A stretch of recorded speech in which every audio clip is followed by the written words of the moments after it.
All right, guys, co-main event, we have a heavyweight showdown. Sergei Pavlovich versus Alexander Volkov. Guys, Sergei Pavlovich for a long time was and still is the boogeyman of the heavyweight division. He was tied for the knockout streak record with Chuck Liddell. This guy blitzed through a lot of people with the same game plan. I'll explain it to you. He's got an 84-inch reach. He's tied for John Jones for the longest wingspan in the UFC.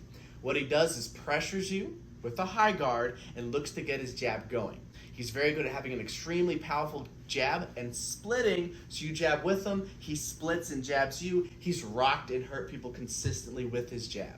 Once he hits that jab, he's got you reacting to it in the front of your guard. He'll look for this long uppercut. It's not short like a boxing one. It's super crazy long, finding up and under your guard. He's hurt a lot of people with it. And then it's just flurrying. Then it's just finding every possible angle that you're not blocking. Started in the front, comes underneath, finds an overhand on your ear around the side. He will flurry like crazy and he will get finishes. That is a game plan he's consistently ran with and consistently gotten finishes with.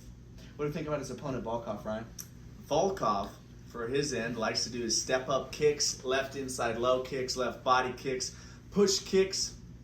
Hurt Walt Harris with a snap kick to the body and got the finish there. In his last fight against Tai Tuivasa, he did a great job controlling the range, kicking the calf when his opponent tried to step in on him or meeting him with some stiff punches. We've only seen Sergei lose to Tom Aspinall his last time out. Tom Aspinall has great footwork, caught him with some straight shots, and in the past to Alistair Overeem with some ground and pound.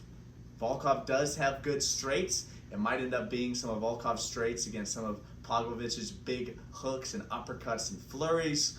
Who can control the range? Who can get this one done? Great matchup. Ellie, what you got for these two? I got Pavlovich. Both great strikers, both finishers, both very tricky puzzles to solve. I just think that Pavlovich has that X factor. He's got crazy power, and he's a very tough Russian guy. And I think he just walks down, whatever his name is. Alexander Volkov. Volkov. Yeah, but I don't think Volkov can control the range for the entirety of the fight. And if you can't control the range with Pavlovich, he's going to find your chin.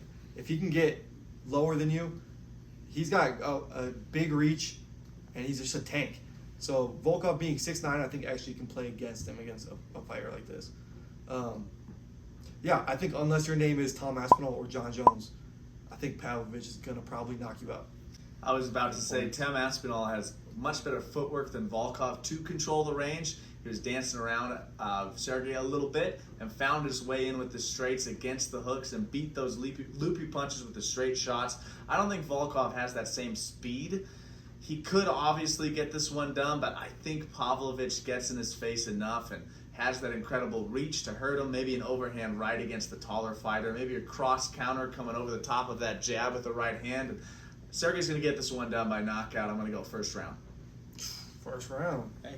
Great points. Volkov is good at fighting tall. I'm really curious if he looks to calf kick in this fight. When he fought Tai Tuivasa, he had some very good calf kicks. When Tai was trying to come in, when Aspinall started that fight with Sergei, he was looking to bounce in and out and hit those calf kicks. I'm really curious to see if that affects this fight. But overall, I got Sergei. I think he can split when Volkov stands his ground and tries to control that range and tries to crash with the cross. I think Sergei can split. I got Sergei by knockout.